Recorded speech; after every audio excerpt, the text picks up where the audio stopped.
ফেরাউনের অনেক পাপ ছিল, যে পাপটা আমরা আসলে অল্প কথায় ব্যাখ্যা করতে পারবো না। এক কথায় সে নিজেকে আল্লাহ দাবি করেছিল। তারপরে সে সমাজের মধ্যে শিরকের প্রচলন ঘটাতো। সে কন্যা সন্তানদেরকে জীবিত রাখতো, পুত্র সন্তানদেরকে হত্যা করে ফেলতো। সে সমাজের মানুষদেরকে বিভক্ত করত, দুর্বলের উপর সবলের অত্যাচার চালাতো। এবং তার একটা অহংকার ছিল, সেটা হচ্ছে সেনাবাহিনীর অহংকার। সে মনে করতো যে সে ওই সময়কার সুপার পাওয়ার, তাকে কেউ পরাজিত করতে পারবে না। ঠিক এখনকার বিশ্বের পরাশক্তিগুলোর মতোই তার দাম্ভিকতা ছিল আর কি। তো একটা কথা বলে নেই, এই ফেরাউন এবং মূসা আলাইহিস সালাম, এই ফেরাউন যখন বনু ইসরায়েলকে নির্যাতন করতে লাগলো, তখন আল্লাহ পাক একজন নবী পাঠালেন, তার নাম কি? মূসা আলাইহিস সালাম। আর মূসা আলাইহিস সালাম আর ফেরাউনকে নিয়ে কোরআনুল কারীমে প্রায় 44টা সূরার মধ্যে কথা আছে। আমি হিসাব করে দেখেছি এবং আমি টুকটাক ঘাটাঘাটি করে দেখেছি যে প্রায় 44টা সূরার মধ্যে 532টা আয়াত আছে মূসা এবং ফেরাউনকে নিয়ে। কথা বুঝতে পারছেন? 532টা। কোরআনের টোটাল আয়াত কত? একদম ভুল উত্তর। 6236। 6000 কত? 236। মতবিরোধ আছে, তবে 6236টা আয়াতের পক্ষে শক্ত দলিল আছে। তো এটাকে পার্সেন্টেজ দিয়ে করবেন, যারা ম্যাথামেটিক্স পারেন তারা তো খুব সহজেই পারবেন। তো পার্সেন্টেজ করলে দেখবেন যে 8.53% আয়াত মূসা এবং ফেরাউনকে নিয়ে। 100%-এর মধ্যে প্রায় 8.5 বা 9% আয়াত কাকে নিয়ে? মূসা এবং ফেরাউনকে নিয়ে। এমনি এমনি তো আল্লাহ পাক এই কাজটা করবেন না, নিঃসন্দেহে। এর মধ্যে একটা শিক্ষা বা মেসেজ আছে, সেটা হলো আমাদের জন্যে, উম্মতে মুহাম্মাদির জন্য যেই সব জাতির মধ্যে সবচেয়ে বেশি শিক্ষা আছে, তার মধ্যে সবচেয়ে ইম্পর্টেন্ট হচ্ছে মূসা এবং ফেরাউনের সময়। মূসা এবং ফেরাউন, এই ঘটনার মধ্যে যে শিক্ষাগুলো আছে, এটা আমাদের জন্য সবচেয়ে বেশি ইম্পর্টেন্ট। এই জন্য এত বেশি আয়াত নাজিল করা হয়েছে। কোরআনে যে কোনো সূরা খুলবেন দেখবেন মূসা আর ফেরাউন, মূসা আর ফেরাউন। কী কারণ? এমনি এমনি নিঃসন্দেহে শেষ জামানে আমরা যারা বাস করব, তাদের জন্য এই ঘটনার মধ্যে বিশাল কিছু শিক্ষা আছে। শিক্ষাগুলো আমরা ইনশাল্লাহ আজকে জানবো। তো এখন যে বছর মারার কথা, সেই বছর জন্মলাভ করলেন মূসা আলাইহিস সালাম। এখন মূসা আলাইহিস সালামের মা কিন্তু তখন খুব শঙ্কিত, ফেরাউন তার সন্তানকে হত্যা করবে। আল্লাহ রাব্বুল আলামিন কোরআনের মধ্যে বলেছেন সূরা কাসাসের মধ্যে। কোন সূরা? সূরা কাসাস। আমি দুইটা সূরার নাম বলছি, আজকে বাসায় গিয়ে পড়বেন। এই দুইটা সূরার মধ্যে সবচেয়ে বেশি হিস্ট্রি আছে মূসা এবং ফেরাউন এই বিষয়টার উপরে। একটা সূরার নাম হচ্ছে সূরা তাহা, এখানে সুন্দর করে ধারাবাহিকভাবে গল্পটা দেওয়া আছে। আর একটা সূরা হচ্ছে সূরা কাসাস। এই দুটা পড়বেন অর্থসহ। তো মূসা আলাইহিস সালামের মায়ের হৃদয়টা খুব শঙ্কিত ছিল যে তার সন্তানকে হত্যা করে ফেলা হবে। আল্লাহ রাব্বুল আলামিন বলছেন যে আমি তার কলবে ইলহাম করলাম। সুবহানাল্লাহ। আল্লাহ পাক তার মায়ের কলবের মধ্যে ইলহাম, মানে কি? ইলহাম হচ্ছে আল্লাহর পক্ষ থেকে প্রত্যাদেশ না, ওহী না, কিন্তু একটা বুঝ বা একটা নূর, একটা তাজাল্লি, একটা বসিরা ঢেলে দেওয়া। এটা কিন্তু নবুয়ত না, একটা কাজের চেতনা বা দৃঢ়তা আল্লাহর পক্ষ থেকে ঢেলে দেওয়া। ঠিক আছে? তো তার মায়ের কলবের মধ্যে আল্লাহ রাব্বুল আলামিন ইলহাম করলেন যে তুমি তোমার সন্তানটাকে সিন্দুকের মধ্যে ভরে ভাসিয়ে দাও নীল নদে। এখন তার মায়ের কলব, তার মায়ের হৃদয় ছটফট করতে লাগলো, কারণ কোনো মাই তো চাইবে না তার সন্তানকে এভাবে ভাসিয়ে দিতে। আল্লাহ পাক বলছেন যদি না আমি তার হৃদয়টাকে শক্ত করতাম, তাহলে সে বিচলিত হয়ে পড়তো। আল্লাহ পাক তার হৃদয়টাকে শক্ত করলেন, সে বিচলিত হলো না, সন্তানকে ভাসিয়ে দিল। এবার সন্তান ভাসতে ভাসতে ভাসতে কোথায় যাচ্ছে? যেখানে ফেরাউনের স্ত্রী গোসল করছে। কথা কি বুঝতে পারছেন? খুব চমৎকার হিস্ট্রি কিন্তু গল্পটা। এবং গল্প মানে এখানে আসলে গাল গল্প না, এগুলো সত্য ঘটনা। এক একটা বর্ণ তেমন সত্য যেমন সূর্য পূর্ব দিক থেকে ওঠে এবং পশ্চিমে ডোবে। এটা যেমন সত্য, এর এক একটা বর্ণ সত্য। এগুলো কোনো গাল গল্প নয়। এবার ফেরাউনের স্ত্রী আসিয়া সেই সিন্দুক পেয়েছে। মূসা আলাইহিস সালামকে আল্লাহ পাক বলছেন যে আমি মূসা আলাইহিস সালামের চেহারার মধ্যে মোহাব্বত বা ভালোবাসা ঢেলে দিয়েছিলাম। তার চেহারা যেই দেখতো তাকে ভালোবাসত। বুঝছেন? ভালোবাসা ঢেলে দিয়েছে। এবার ফেরাউনের স্ত্রী আসিয়া, এখানে আসিয়া নন, অন্য একজন স্ত্রী হয়তো, তিনি বলছেন যে ফেরাউনকে বলছে যে একে আমরা আমাদের কাছে রেখে দিই, হয়তোবা সে আমাদের উপকারে আসবে, অথবা তাকে আমরা সন্তান হিসেবে গ্রহণ করতে পারি। লা তাকতুলুহু, তাকে হত্যা করো না। আসা আন ইয়ানফা'না আও নাত্তাখিযাহু ওয়ালাদা, এরকম করে আল্লাহ পাক বলেছেন কোরআনে। তো ফিরআউন তার স্ত্রীর কথা শুনলো এবং তাকে না হত্যা করে রেখে দিল। আর আল্লাহ রাব্বুল আলামিনের কি কৌশল, ওয়া মাকারু ওয়া মাকারাল্লাহ, যেই মূসাকে হত্যা করার জন্য বছরের পর বছর হাজার হাজার শিশুকে হত্যা করা হয়েছে, সংখ্যাটা লাখ লাখও হতে পারে, সেই মূসা আলাইহিস সালামকে আল্লাহ পাক ফিরআউনের ঘরেই লালন পালন করতে লাগলেন। চিন্তা করলেন। এবার মূসা আলাইহিস সালাম যখন যুবক হলেন, আমি সংক্ষিপ্ত করছি, যখন যুবক হলেন তখন একদিন দেখলেন যে রাস্তায় দুজন ব্যক্তি ঝগড়া করছে। সূরা কসসের মধ্যে আছে, ফাইটিং, স্ট্রিট ফাইট। তো একজন ব্যক্তি হচ্ছেন বনু ইসরাইলের, আরেকজন হচ্ছে ফেরাউনের সেনাবাহিনীর। এখন মূসা আলাইহিস সালাম কার পক্ষ নেবেন? তিনি বনু ইসরাইলের পক্ষ নিলেন। তিনি গিয়ে তাকে বাঁচানোর চেষ্টা করলেন এবং শুধু একটা ঘুষি দিয়েছেন, ফাওয়াকাযাহু, একটা ঘুষি, ফাকাদা আলাইহি, এবং এই একটা ঘুষিতেই সেই ব্যক্তির ডেথ। এটা কোরআনে আছে সূরা কসসে। তার মানে কোরআন দলিল দিচ্ছে যে মানুষের বডিতে এমন এমন পার্টস আছে, এমন এমন জায়গা আছে যেখানে একটা ঘুষি মারলেও মানুষ মারা যেতে পারে। কি বুঝলেন? যারা মার্শাল আর্ট শিখেছেন বা শিখছেন তারা এটা আরও ভালো বুঝবেন। মানুষের এই বডিতে এমন অনেকগুলো জায়গা আছে, 7টা বা 8টা বা 10টার মতো, যেখানে একটা ঘুষি দিলেও মানুষ মরতে পারে। তো ভালো কিছু শিখলে, ঠিক আছে? টিকটক প্রজন্ম না হয় আর এই মোবাইলে লুডো না খেলে ভালো কিছু শিখেন, ইনশাআল্লাহ কাজে দিবে। আত্মরক্ষা শেখা খারাপ? আচ্ছা, তো তবে দাড়ি টুপি নিয়ে শিখতে যান না, সমস্যায় পড়তে পারেন। তো এখন একটা ঘুষিতে সেই ব্যক্তি মারা গেল। তারপরের দিন আবার দেখা গেল যে ওই ব্যক্তি যাকে তিনি বাঁচিয়েছেন সেই ব্যক্তি আর আরেকজন সেনাবাহিনীর সদস্য আবার মারামারি করছে। এবার মূসা আলাইহিস সালাম বললেন যে তুমি তো একটা বোকা মানুষ। এবার সে আবার চড়াও হতে শুরু করলো মূসা আলাইহিস সালাম। কিন্তু এবার একজন ব্যক্তি এসে তাকে বললেন যে গতকাল তুমি কিন্তু একজনকে হত্যা করেছো এক ঘুষিতে, আজকে আবার তুমি এই কাজ করতে যাচ্ছ, তুমি তো এখানে স্বৈরাচারের মতো আচরণ করছো। মূসা আলাইহিস সালাম তখন আল্লাহর কাছে ক্ষমা চাইলেন, বললেন ইন্নাহু হাযা মিন আমালিশ শাইতান, এটা তো শয়তানের মতো কাজ, শয়তানের কাজ হয়ে গেল।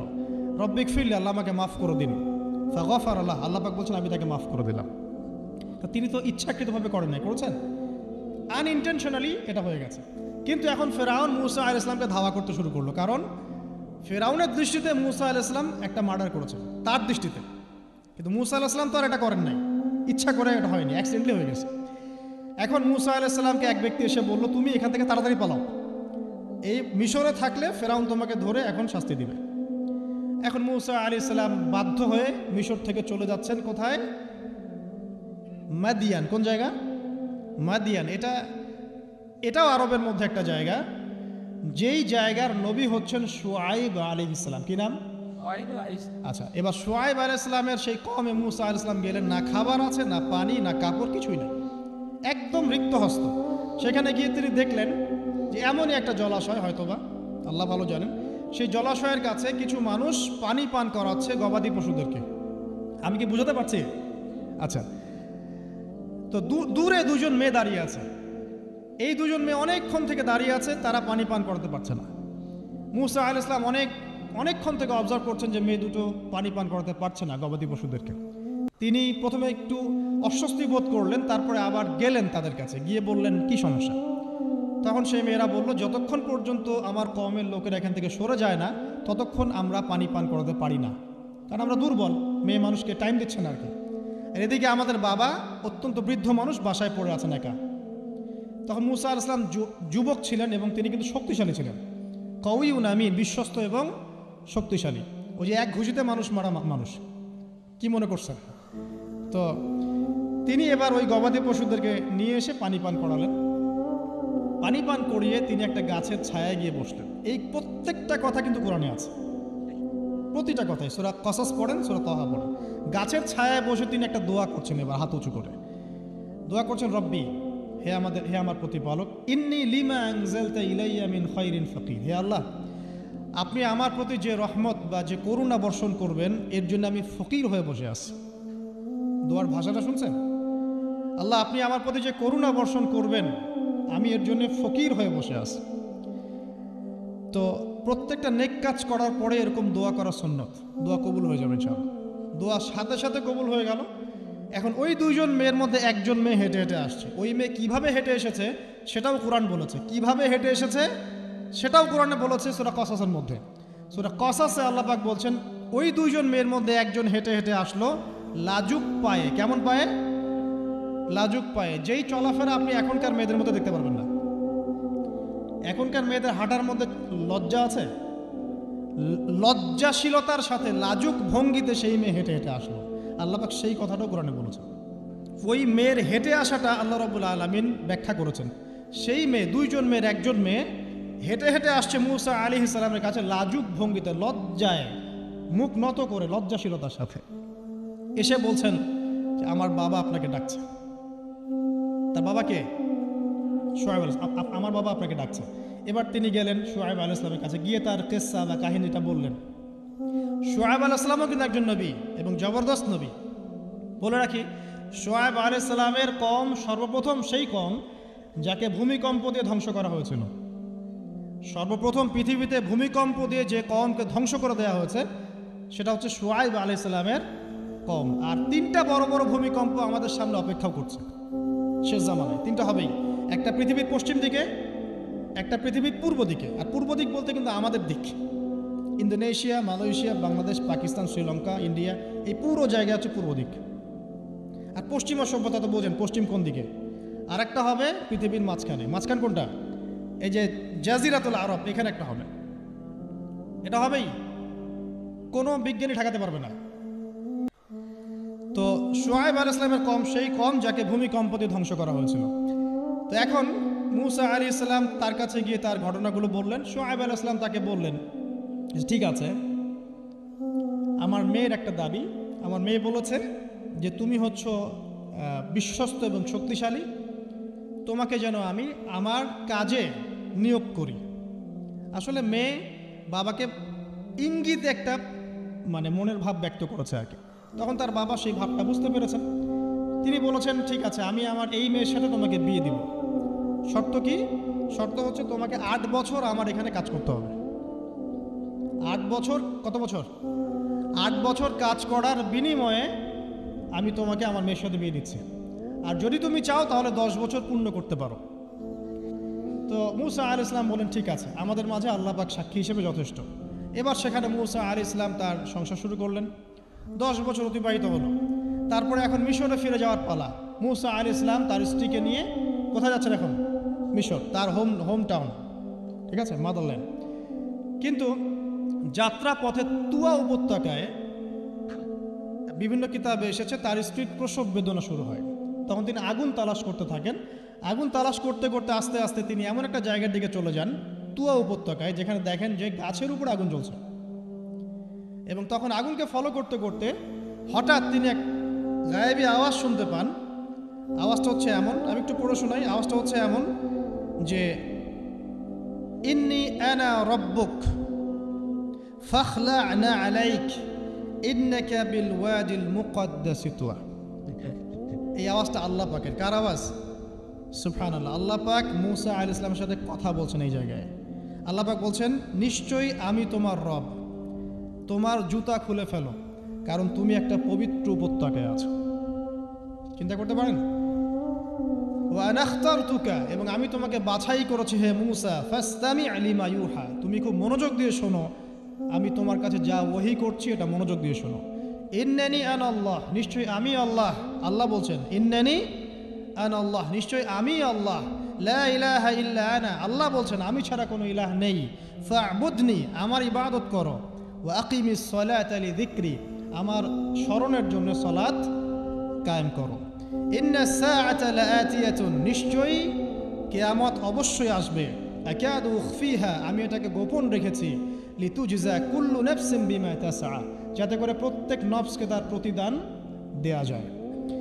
ফালা ইয়াসুদ্দান্নাকা আনহা মান লা ইউমিনু বিহা ওয়াত্তাবা'a হাওয়াহু ফাতারদা, যারা প্রবৃত্তির অনুসরণ করে তারা যেন তোমাকে এই বিষয়টার প্রতি ঈমান আনা থেকে দূরে রাখতে না পারে।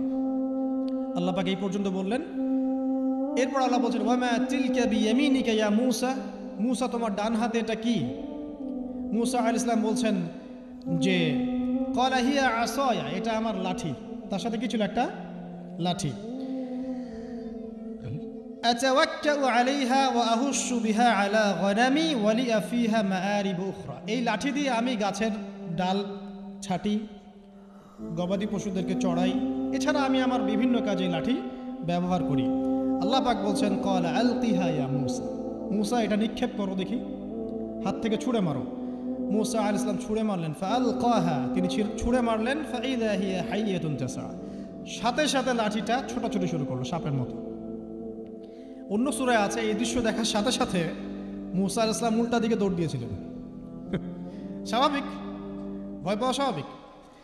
তো তখন আল্লাহ পাক বলেছিলেন যে তুমি ভয় পেও না, আমার কাছে নবীগণ ভয় পায় না। ঠিক আছে, অন্য সূরা এগুলো আছে, আমি শর্ট করে বলছি। এরপরে আল্লাহ পাক বললেন ক্বালা খুযহা ওয়া লা তাখাফ, তুমি এটাকে ধরো, এটাকে ভয় পেও না। সানুঈদুহা সিরাতাহাল উলা, তুমি ধরা মাত্রই সেটা আবার লাঠিতে রূপান্তরিত হবে। আরেকটা কাজ করো, ওয়াদমুম ইয়াদাকা ইলা জানাহিক, তোমার হাতটাকে বগলের নিচে নিয়ে যাও। তাখরুজ বাইদা মিন গায়রি সু, এটাকে বের করো, তারপর দেখবে এটা স্বচ্ছ আলো প্রদান করবে। সুবহানাল্লাহ, বগলের মধ্যে হাত নিয়ে আসো, হাতটাকে বের করো, দেখবে হাত থেকে স্বচ্ছ আলো বের হবে। এই দুইটা মুজিজা আল্লাহ পাক তাকে দিলেন, আয়াতুল উখরা, এটা আরেকটা নিদর্শন। তো এখানে কি হলো? মূসা আলাইহিস সালাম নবুয়ত পেলেন। Shortcut key? মূসা আলাইহিস সালাম কি পেলেন? নবুয়ত পেলেন। নবুয়ত পাওয়ার সাথে সাথে আল্লাহ পাক তাকে দুটো মুজিজা দিলেন, একটা হচ্ছে লাঠি, আর একটা কি? হাত বগল থেকে বের করলেই কি হবে? আলো বের হয়ে যাবে। আল্লাহ রাব্বুল আলামিন তার ভাই হারুন আলাইহিস সালামকেও নবুয়ত দান করলেন। দুজন মিলে এখন আল্লাহ পাক বলছেন ইযহাবা ইলা ফিরআউন, তোমরা দুজন ফিরআউনের কাছে যাও, ইন্নাহু তাগা, সে সীমা লঙ্ঘন করেছে, তবে ফাকুলা লাহু কাওলাল লাইয়িনা, তার সাথে নরম সুরে কথা বলো, লাআল্লাহু ইয়াতাযাক্কারু আও ইয়াখশা, হয়তোবা সে উপদেশ গ্রহণ করবে অথবা আল্লাহকে ভয় করতে পারে। তো ডিউটি দেওয়া হলো যে তোমাদের কাজ এখন এটা, এবং তোমাদের ভয় পাওয়ার কোনো কারণ নাই, সে তোমাদের কোনো ক্ষতি করতে পারবে না। তার কাছে যাও, মুজিজা দেখাও, আল্লাহর দিকে দাওয়াত দাও, লা ইলাহা ইল্লাল্লাহ। যদি সে দাওয়াত কবুল করে আলহামদুলিল্লাহ, যদি না করে তাহলে আমি আল্লাহ তার জন্যে যথেষ্ট। এবার শর্ট করে নিয়ে আসি, মূসা আলাইহিস সালাম সেখানে গেলেন, যার পরে ফিরআউনকে দাওয়াত দিলেন। তো ফিরআউন বলছে ক্বালা ওয়া মা রাব্বুকুম ইয়া মূসা, কোন রবের কথা বলছো? আমি তো মা আলিমতু মিন ইলাহিন গায়রি, আমি তো জানি না, আমি ছাড়া তোমাদের কোনো ইলাহ আছে আমি তো এটা জানি না। এটা কার কথা? ফিরআউন বলছে যে মা আলিমতু মিন ইলাহিন গায়রি, আমি ছাড়া অন্য কোনো ইলাহ তোমাদের আছে। মা আলিমতু ইলাহুকুম গায়রি, আমি ছাড়া তোমাদের কোনো রব আছে এটা তো আমি জানি না। অন্য আয়াতে সে বলেছিল যে আনা রব্বুকুমুল আ'লা, আমি তোমাদের মহান রব। ঠিক আছে, তো মূসা আলাইহিস সালাম ব্যাখ্যা করলেন, আমি সেই রবের কথা বলছি যে রব আসমান সৃষ্টি করেছেন, জমিন সৃষ্টি করেছেন, যেভাবে তাওহীদের দাওয়াত দিতে হয় সব দিলেন। এরপরেও ফিরআউন সেটা গ্রহণ করলো না। তখন মূসা আলাইহিস সালাম বললেন, যদি আমি তোমাকে কোনো বড় নিদর্শন দেখাই তারপরেও কি বিশ্বাস করবে না? তখন ফিরআউন বলল যে দেখাও দেখি। তখন তিনি লাঠি ছুঁড়ে মারলেন, সাপ হয়ে গেল। এই দৃশ্য থেকে ফিরআউনের পরিবারের সবাই ভয় পেয়েছিল, কিন্তু পলিটিক্যাল স্বার্থে ফিরআউন বলেছিল যে সে একজন বড় জাদুকর, জনগণকে তো বোঝাতে হবে কিছু, নিজে ভয় পেলেও জনগণকে তো কিছু বোঝাতে হবে। সে জনগণকে বলছে আসলে সে একজন বড় জাদুকর, সে চাচ্ছে তোমাদের ন্যাশনের মধ্যে ফাটল সৃষ্টি করতে। তো এখন কি করা যাবে? পরামর্শ করা হলো, তার কাছের কিছু মানুষ থাকে না, তার মন্ত্রী পরিষদ যারা শয়তানিতে পিএইচডি করেছিল আর কি, তার ওকে পরামর্শ দিল যে একটা কাজ করা যাক, একটা বড় ময়দানে যাওয়া যাক, সেখানে আমরা বড় বড় জাদুকরদেরকে ডাকবো, এখানে একটা জাদুর ব্যাটেল হবে, মোনাজারা হবে জাদুর। সব বড় বড় জাদুকরকে ডাকা হলো মিশরের, এবং বলে রাখি যে জাদুবিদ্যা কিন্তু সত্য, সুলাইমান আলাইহিস সালামের সময় থেকে এটা চলে আসছে। হারুত এবং মারুত ফেরেশতাকে কিন্তু এর মধ্য দিয়ে পরীক্ষা করা হয়েছে মানব জাতিকে। যাই হোক, তো জাদু থেকে বাঁচার জন্য কোরআন এবং সুন্নাহর যে দোয়া কালামগুলো আছে এগুলো নিয়মিত পড়বেন ইনশাআল্লাহ। আল্লাহ পাক আমাদেরকে হেফাজত করুন, আমিন। তো আমি শর্ট করছি। তো এবার জাদুকররা একদিকে, মূসা আলাইহিস সালাম একদিকে। তো মূসা আলাইহিস সালামকে তারা বলছে তুমি আগে ছুঁড়ে মারবেন, আমরা ছুঁড়ে মারবো। মূসা আলাইহিস সালাম বলছেন বাল আলকু, তোমরা ছুঁড়ে মারো। তখন তারা যখন তাদের লাঠিগুলো ছুঁড়ে মারলো, এগুলো সাপ হয়ে গেল। এটা কি চোখের ভেলকিবাজি ছিল? আল্লাহ পাক এই জাদুটাকে বলেছেন কোরআনে সিহরুন আযীম, বড় একটা জাদু করেছিল তারা, মানে তারা জাদুবিদ্যায় খুব পারদর্শী ছিল। এখন যেমন সায়েন্সের যুগ, তখন কিন্তু জাদুবিদ্যার যুগ ছিল। ঠিক আছে, তো মুসা আলাইহিস সালাম তারপর কিছুটা ভয় পেয়ে গেলেন। আল্লাহ পাক বলেন, তুমি ভয় পেও না, বরং তোমার লাঠি ছুঁড়ে মারো, ইন্নাকা আনতাল আ'লা, তুমি বিজয়ী হবে ইনশাআল্লাহ তাআলা। এরপর মুসা আলাইহিস সালাম লাঠি ছুঁড়ে মারার সাথে সাথেই তার লাঠিটা যে সাপে রূপান্তরিত হলো, এই সাপটা বাকি সব সাপকে খেয়ে ফেললো। এই দৃশ্য দেখার সাথে সাথেই ওই জাদুকর যারা ছিল, সবচেয়ে বড় বড় জাদুকর, একটা সমাজে সবচেয়ে বড় বড় জাদুকর, সাথে সাথে মুসলিম হয়ে গেল। বললো যে আমান্না বিরব্বি হারুন ওয়া মূসা, আমরা মূসা এবং হারুনের রবের প্রতি ঈমান নিয়ে আসলাম। তখন ফিরআউন বলল যে ও আচ্ছা, তাহলে ইন্নাহু কাবীরুকুম আল্লামাকুমুস সিহর, তাহলে মূসাই হচ্ছে তোমাদের লিডার, যে তোমাদেরকে জাদু শিখিয়েছে। তাহলে পলিটিক্যাল লোকজনের কথাগুলো এরকমই হয়, সত্য কখনো স্বীকার করতে যাবে না। তো যে তাহলে মূসাই মনে হয় তোমাদের চেয়ে বড় জাদুকর, তাহলে তোমাদের শাস্তি দিব এবার আমরা। কি শাস্তি? ওই যে শুলদণ্ড দিয়ে ডান দিকের হাত বাম দিকের পা কেটে ফেলল। চিন্তা করতে পারেন, একদিকের হাত একদিকের পা কেটে শুলদণ্ড দিয়ে ঝুলিয়ে রাখলো। তখন এই জাদুকররা এমন একটা কথা বলেছে যেটা পড়লে ওটা চোখ দিয়ে পানি পড়ে যায়। এই জাদুকররা বলেছিল যে তোমার যা ইচ্ছা তুমি তা করো, ফাকদি মা আনতা ক, তোমার যা মনে চায় তাই কর। কথাটা শুনছেন? ফাকদি মা আনতা ক, তোমার যা মনে চায় তাই করো। কিন্তু আমরা ইন্না আমান্না বিরব্বি হারুন ওয়া মূসা, আমরা মূসা এবং হারুনের রবের প্রতি ঈমান এনেছি। আশা করা যায় যে আমরা এই ঈমান আনার ফলে সারা জীবন জাদুবিদ্যা চর্চা করে যে পাপ করেছি, আল্লাহ পাক সব পাপ মাফ করে দিবেন ইনশাআল্লাহ। দেখেন, একটা সেজদা না করেও তারা জান্নাতে চলে গেল। দেখলেন, তারা কিন্তু নামাজ পড়তে পারে নাই, সুযোগ হয়নি, রোজা রাখতে পারে নাই, জাকাত দিতে পারে নাই, শুধু খালেস ঈমান যে না আল্লাহকে চিনেছি, আল্লাহ ছাড়া কোনো ইলাহ নাই, আল্লাহ ছাড়া কাউকে পরোয়া করি না, আল্লাহই সব কিছু। তারপরে তাদেরকে ফাঁসি দেওয়া হলো, হাত পা কেটে ফেলা হলো, জান্নাত। এই ঘটনাটা পড়বে তহার মধ্যে আছে। যাই হোক, এখন এভাবে যখন মূসা আলাইহিস সালামকে পরাজিত করতে পারলো না, মূসা আলাইহিস সালাম তাদেরকে সময় দিলেন, তওবা করে ফিরে আসো, আল্লাহ পাক মাফ করে দিবেন। কিন্তু ফেরাউন এবং তার দলবল এগুলো সহ্য করলো না, বরং ফেরাউন টিটকারি করছিল, এই হামান তুমি আছো? হামান বলছে হ্যাঁ আছি, আমার জন্য একটা বড় প্রাসাদ নির্মাণ করো, ইট পোড়াও, আমার জন্য উঁচু প্রাসাদ তৈরি করো, যাতে আমি উকি মেরে দেখতে পারি মূসার রব কোথায় আছে। কথা বুঝতে পারছেন? আমার কাছে মনে হয় হয়তোবা, আল্লাহু আ'লাম, হয়তোবা এই আয়াতটা মিশরের পিরামিডের দিকে ইঙ্গিত করছে, হয়তোবা, আমি জানি না সঠিক, আমি 100% নিশ্চিতভাবে বলতে পারবো না, কিন্তু আমার কাছে মনে হয় হয়তোবা এটা সেই সময়কারই ঘটনা, যে হামান ইট পোড়াতে থাকো, ইট এবং পাথর পোড়াও, উঁচু উঁচু উঁচু একদম সর্বোচ্চ এক কিছু তৈরি করো, প্রাসাদ তৈরি করো, যাতে করে আমি তার উপরে উঠে মূসার ইলাহকে দেখতে পারি। এটা কার কথা ছিল? ফেরাউনের। এটা করাও হয়েছে। এরপরে 9টা আযাব আল্লাহ পাক দিয়েছেন। কয়টা? 9টা। একবার সতর্ক করা হয়, যদি না শোনে আল্লাহ পাক আযাব দিলেন রক্তের, সমস্ত পানি রক্ত হয়ে গেল। এবার ফেরাউন এবং তার লোকজন এসে বলে আমরা তওবা করব, মূসা তুমি দোয়া করো আল্লাহর কাছে, আল্লাহ যেন সরিয়ে দেয়। মূসা আলাইহিস সালাম দোয়া করেন, আযাব সরে যায়, তারা আবার নাফরমানি শুরু করে। কথা বুঝতে পারছেন? তারপরে আযাব আসলো ব্যাঙের, সবখানে ব্যাঙ দিয়ে ভর্তি। তারপরে আবার তওবা করার প্রত্যয় ব্যক্ত করলো, তওবা করলো না, আবার আযাব। এরপরে আযাব উকুনের, কিসের?